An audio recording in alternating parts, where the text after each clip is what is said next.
বন্ধুরা, good morning. Welcome back to my channel real blogger Soumi চ্যানেলে তোমাদের জানাই অনেক অনেক অনেক ওয়েলকাম আর অনেক ভালোবাসা দিয়ে আজকের ব্লগটি স্টার্ট করছি। তো আবার সেই লাইফে চলে এলাম, সংসার লাইফে। এতদিন ঘোরা ফেরা এনজয় হয়েছে। তো আমি কিছুদিন ধরে ব্লগ দিতে পারিনি, কারণ কিছু প্রবলেম ছিল, তার জন্য দিতে পারিনি। তো আবার কন্টিনিউ ব্লগ তোমরা দেখতে পারবে, প্রত্যেক দিনই ব্লগ আসবে। তো চলো এখন থেকে তোমাদের সাথে ব্লগটা স্টার্ট করছি। আই হোপ যে তোমাদের আজকে ব্লগটি ভালো লাগবে। তো আজকে সকালটা চা দিয়ে স্টার্ট করছি, কারণ সকাল থেকে মানে ওয়েদারটাও যেমন মেঘলা ওয়েদার, আর প্রচুর ল্যাদ খাচ্ছি সকাল থেকে, একদমই ভালো লাগছিল না। তো ভাবলাম যে না, সকালবেলাকে চাটা খাই, চা না খেলে মাইন্ড ফ্রেশ কিছুই ভালো লাগে না। তো চা খেয়ে তারপরে ঘরের কাজকর্মে হাত দেবো। মোটামুটি ঘরের বাসি কাজ হয়েই গেছে, রিহুকেও খাওয়ানো হয়ে গেছে, এবার রান্নার দিকে যাব। তো চলো তোমরা ব্লগটি দেখতে থাকো। তো চলে এলাম রান্নাঘরে। আর কি বলতো, একই টাইপের মাছ না আমাদের কিন্তু বারবার ভালো লাগে না। সেই মাছটাকে যদি আমরা একটু অন্যভাবে রান্না করতে পারি, তাহলে কিন্তু সেই রান্নার টেস্ট দ্বিগুণ বেড়ে যায়। তো চলো আজকে বানাবো হচ্ছে মাছের কোরমা। কী মাছ হচ্ছে এটা? রুই মাছ। আর আমরা তো ডিমের কোরমা বলো অনেক খেয়েছি, তো আজকে বানাবো হচ্ছে রুই মাছের কোরমা, যেটাকে দেখো একদম সিম্পলভাবে আমরা রান্না করব। বেশি কিছুই লাগবে না, আর খুব কম সময় কিন্তু রেসিপিটি হয়ে যাবে। তো ফার্স্টে আমি নুন হলুদ দিয়ে ভালো করে মাছটিকে মাখিয়ে নিলাম। মাখিয়ে নেওয়ার পরে মাছটাকে দেখো লাল লাল করে ভেজে নেব। ভেজে নেওয়ার পরে ওই কড়াইতেই এবারে আমি একটু তেজপাতা, তেলে দিয়েছি গোটা গরম মশলা, এবং তার সাথে এই মশলা যেটা আমি ব্যাটারটা বানিয়েছি সেখানে দিয়েছি আমি গোটা ধনে, কাজু বাদাম, পেঁয়াজ, লঙ্কা, টমেটো। ব্যাস এই কটাই মশলা আমি দিয়েছি। তো ভালো করে ফার্স্টে আমি মশলাটাকে একটু অল্প তেলে ভেজে নিয়ে তারপরে একটা পেস্ট বানিয়ে নিয়েছি। তারপরে এখানে ওই তেলের মধ্যেই আমি ব্যাটারটা দিয়ে নুন, হলুদ, লঙ্কার গুঁড়ো আর একটু স্বাদ মতো চিনি দিয়ে ভালো করে মশলাটাকে কষিয়ে নেব। বেশি কষানোর দরকার নেই। আর এখানে কিন্তু আমি জল অ্যাড করিনি, অটোমেটিক একটু মশলার যে বাটি ধোয়া জলটা দিলেই হয়ে যাবে। তো তারপরে দেখো মশলা কষানো হয়ে যাবে, মাছগুলোকে সুন্দর করে একটার গায়ে গায়ে যাতে না লাগে সুন্দরভাবে আমি সাইড করে দিয়ে দেবো। দিয়ে দেওয়ার পরে কিন্তু আমি অল্প গরম জল অ্যাড করব, জাস্ট একদম আধ গ্লাসের মতো দিয়ে ঢাকা দিয়ে দেবো। মাছের কোরমাটা যেহেতু একদম শুকনো শুকনো হয়, তো সেক্ষেত্রে কিন্তু আমি একদমই জল রাখিনি। আমি কিন্তু যেটুকুনি জল দিয়েছি সেটুকুনি কিন্তু শুকিয়ে নিয়েছি। নামানোর আগে একটু গরম মশলা দিয়ে দিলাম, তার সাথে দিয়ে দেবো একটুখানি ঘি, সামান্য মাত্র। তো তারপরে দেখো নামিয়ে নেব। আর দেখতেই পাচ্ছ কত সুন্দর হয়েছে, মানে ভাপা টাইপের খুব সুন্দর কোরমা টাইপের গন্ধ বেরিয়েছে, কিন্তু দারুণ গন্ধ বেরিয়েছে। তো ফার্স্টে দেখো আমি একটা থালায়, ছড়ানো থালায় ঢেকে নেব। তো বন্ধুরা, আবার চলে এলাম তোমাদের সঙ্গে বিকেলবেলা একটা নতুন আরেকটি রেসিপি নিয়ে। আজকে শুধু তোমাদেরকে খাওয়ারই রেসিপি দেখাবো, কারণ আজকে রান্না করেছিলাম, তাই তোমাদের সাথে ভাবলাম শেয়ার করি।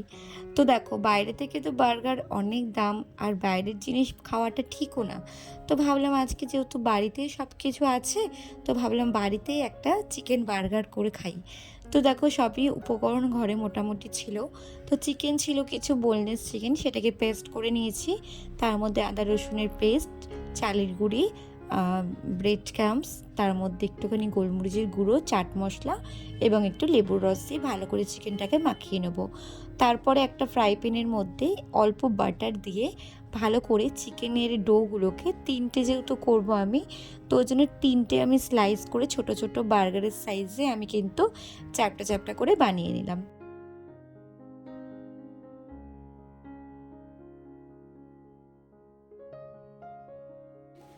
তো এইভাবে ফার্স্টে উল্টে পাল্টে কিন্তু আমি ভেজে নেব, যাতে কাঁচা না থাকে। তো তার জন্য দেখো আমি একটা হাতলের সাহায্যে আমি কিন্তু চিকেনগুলো, যেহেতু মানে একটু শক্ত শক্ত করে মাখতে হবে, একদমই জাস্ট নরম নরম করে মাখলে কিন্তু ল্যাদ টাইপের হয়ে যাবে। তো ওর জন্য এর হাতলটার সাহায্যে আমি সুন্দর করে কিন্তু চিকেনগুলোকে একটু পেস্ট করে মতো চিপে চিপে চিপে চিপে সুন্দর করে কিন্তু আমি ভেজে নেব। একটু জাস্ট স্পাইসি যেমন হয় সেরকমভাবে কিন্তু আমি, যাতে চিকেনের ভিতরটাও যেন ভালো করে ভাজা হয়, তার জন্য সুন্দর করে আমি একটু ভেজে নেব।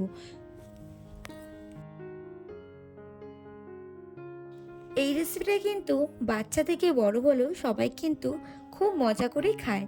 আর সবসময় যে বাইরে থেকেই যে খাবার বাচ্চাদের কিনে দিতে হবে, এতে বাইরে খাবার কিন্তু বাচ্চাদের হেলথের পক্ষে ভীষণ খারাপ। তো যাই হোক, দেখো এখানে কিন্তু আমি চিকেনগুলোকে আমি ফ্রাই করে নিয়েছি। তারপরে এখানে বার্গারের ব্রেডগুলোও কিন্তু আমি মাঝখান থেকে স্লাইস করে কেটে নিয়েছি, নিয়ে কিন্তু একটু ওই ফ্রাই প্যানে কিন্তু একটু ছেঁকে নিয়েছি।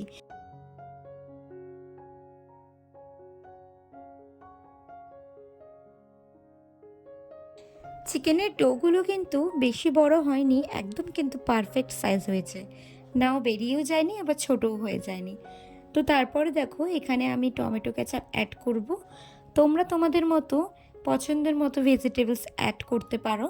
তো আমার কাছে যেহেতু বেশি ভেজিটেবলস ছিল না, তো সেক্ষেত্রে আমি এখানে শসা আর টমেটো আর পেঁয়াজ কুচি অ্যাড করেছিলাম। তোমরা চাইলে লেটুস পাতা, গাজর এই দুটো জিনিসও অ্যাড করতে পারো।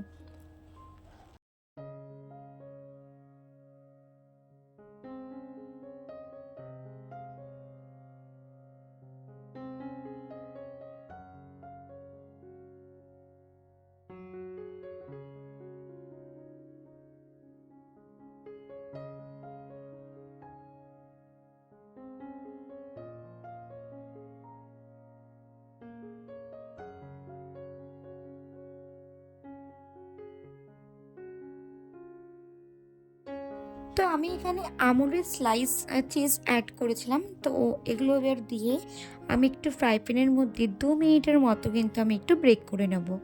তো দেখো কতটা ইয়াম্মি হয়েছে আর দারুণ কিন্তু খেতে হয়েছিল। তোমরাও একবার বাড়িতে ট্রাই করে বানাতে পারো, জাস্ট ফাটাফাটি লাগবে।